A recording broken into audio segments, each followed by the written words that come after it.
Oke, selamat pagi anak-anak semua. Kita sudah melewati pelajaran di minggu yang lalu tentang penghalang-penghalang juga kreativitas. Kita sebagai pelajar Kristen harus memiliki kreativitas yang tinggi dan harus benar-benar memiliki ide-ide dalam hal kreativitas. Kita dituntut sebagai pelajar-pelajar muda yang berkreasi. Dan hidup berkreasi ini harus ada proses yang dapat dilakukan, tahap-tahap yang dapat dilakukan prosesnya. Yang pertama, persiapan. Kita sebagai pelajar Kristen yang kreatif harus memiliki masa-masa persiapan, menyiapkan dan mengumpulkan berbagai ide untuk tujuan apa yang kita kehendaki untuk dilakukan. Sebagai pelajar Kristen yang berkreatif itu harus ada masa persiapannya, ada 4 hal tahapannya. Yang pertama, mempersiapkan apa yang ingin kita sampaikan, apa yang ingin kita kerjakan. Dan yang kedua, ada masa pengendapan. Berbagai macam ide tentang tujuan dan cara-cara mencapai tujuan tersebut dirangkum dalam sebuah ide tujuan yang baru dan tata cara pencapaian yang menarik supaya orang dapat ikut serta mengerjakan kreativitas yang ingin kita sampaikan kepada dalam ruang lingkup sekolah, dalam ruang lingkup rumah, dalam ruang lingkup lingkungan kita tinggal masing-masing. Dan yang ketiga, tahap yang ketiga adalah pemunculan. Setelah masa persiapan, pengendapan harus dimunculkan kreativitas itu, tidak bisa disimpan. Jangan tersimpan, tetapi harus dimunculkan menjadi ide tujuan pencapaian tersebut. Dan yang terakhir adalah setelah pemunculan adalah pengembangan. Makanya selalu saya sampaikan kita harus menjadi pelajar-pelajar Kristen yang memiliki pengembangan diri. Dan masa-masa kreativitas kita itu dalam ide-ide kreatif kita itu ada penghalang-penghalangnya untuk membuat kreativitas itu tidak berkembang. Dan penghalang-penghalang yang perlu kita perhatikan supaya kita dapat menghindari penghalang-penghalang itu. Yang pertama, penghalang yang berhubungan dengan persepsi. Ada banyak orang tidak mampu untuk berpikir, bertindak, dan menciptakan hal-hal yang baru.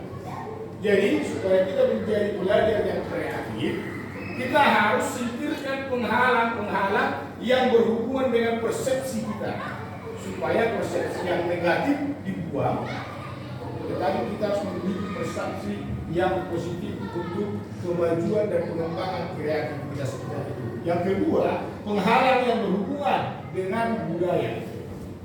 Ternyata budaya dan tradisi juga dapat menghalangi kreativitas kita, baik di sekolah, baik di rumah, baik di lingkungan, baik di dalam berbangsa dan bernegara. Penghalang budaya ini berbicara tentang tradisi, kebiasaan-kebiasaan, aturan-aturan. Makanya kita harus menjadi pelajar-pelajar yang bijak, dapat mengetahui masalah tentang hal budaya yang ingin menghalangi kreativitas kita. Kita harus menciptakan sesuatu hal yang dapat mengatasi tentang budaya itu, supaya kita dapat menyampaikan, menyalurkan kreativitas kita itu kepada lingkup sekolah, lingkup rumah, lingkungan, bahkan lingkup berbangsa dan bernegara.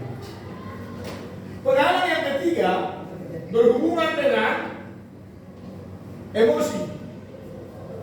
Tadi sudah saya sampaikan minggu yang lalu bahwa penghalang yang berhubungan dengan emosi dalam Alkitab bisa disampaikan Amsal 16 ayat 32 bahwa orang yang sabar melebihi seorang pahlawan dan ia seperti seorang yang merebut satu kota.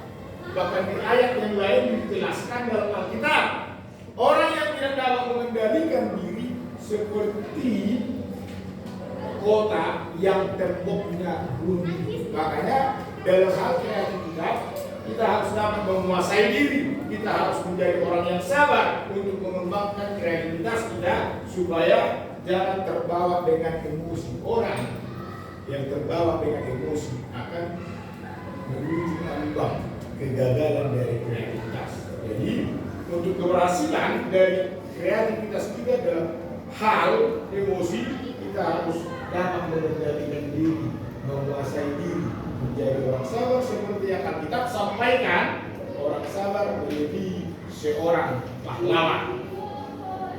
Kalau kita ingin kreatif, kita harus melakukan hal-hal seperti berikut. Kita harus membiasakan mencari hal-hal yang baru.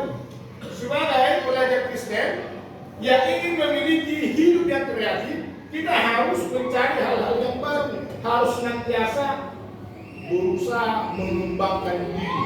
Dan saya mengajarkan anak-anak tidak boleh berpuas diri. Alkitab mengajarkan bahwa kita harus mengucap syukur. 1 Tesalonika 5 ayat 18 di sana dijelaskan, mengucap syukur dalam segala hal. Berpuas diri tidak, tetapi harus tetap mengembangkan diri, Jangan berpuas dengan apa yang sudah kita punya. Yang selanjutnya berusaha untuk memperhatikan secara kritis terhadap situasi dan kondisi lingkungan. Baik lingkungan sekolah, lingkungan rumah, lingkungan tempat tinggal.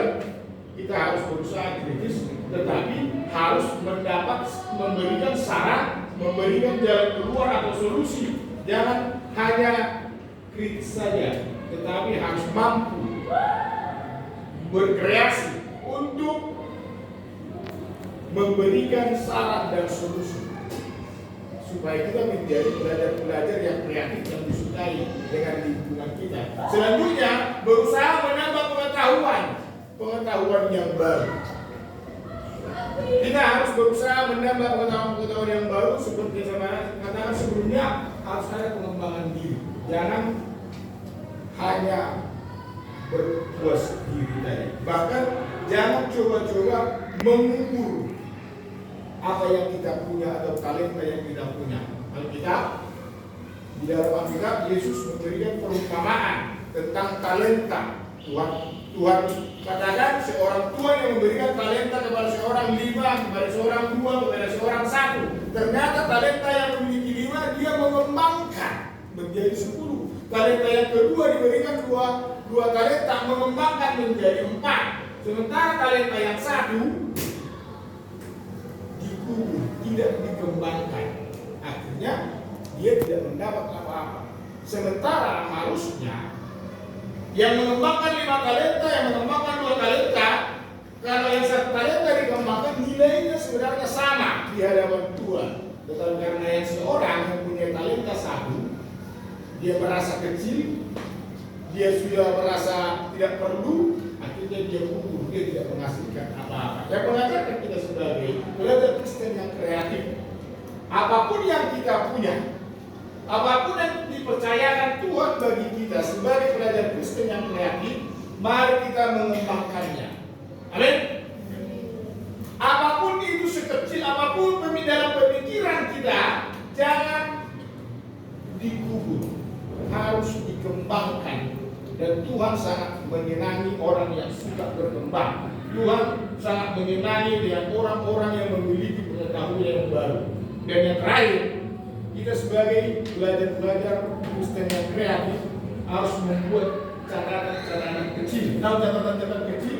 Dalam kehidupan kita itu selalu kita melihat atau menemukan hal-hal yang baru. Hal-hal yang baru itu perlu kita buat dalam catatan-catatan kecil supaya kita dapat menyimpulkan dan dapat mengingat, karena belum tentu semua memori kita dapat mengingat segala sesuatu yang kita lihat. Segala sesuatu hal-hal yang baru itu perlu mendapatkan catatan-catatan kecil. Supaya apa? Supaya pengembangan dari hidup berkreatif itu menjadi pelajar Kristen yang kreatif itu seturut dengan yang Tuhan mau. Mari kita menjadi pelajar-pelajar Kristen yang kreatif. Karena itu yang Tuhan terjadi dalam kehidupan kita, ini juga menuju kehidupan masa depan kita yang lebih baik ke depan. Tuhan Yesus memberkati kita.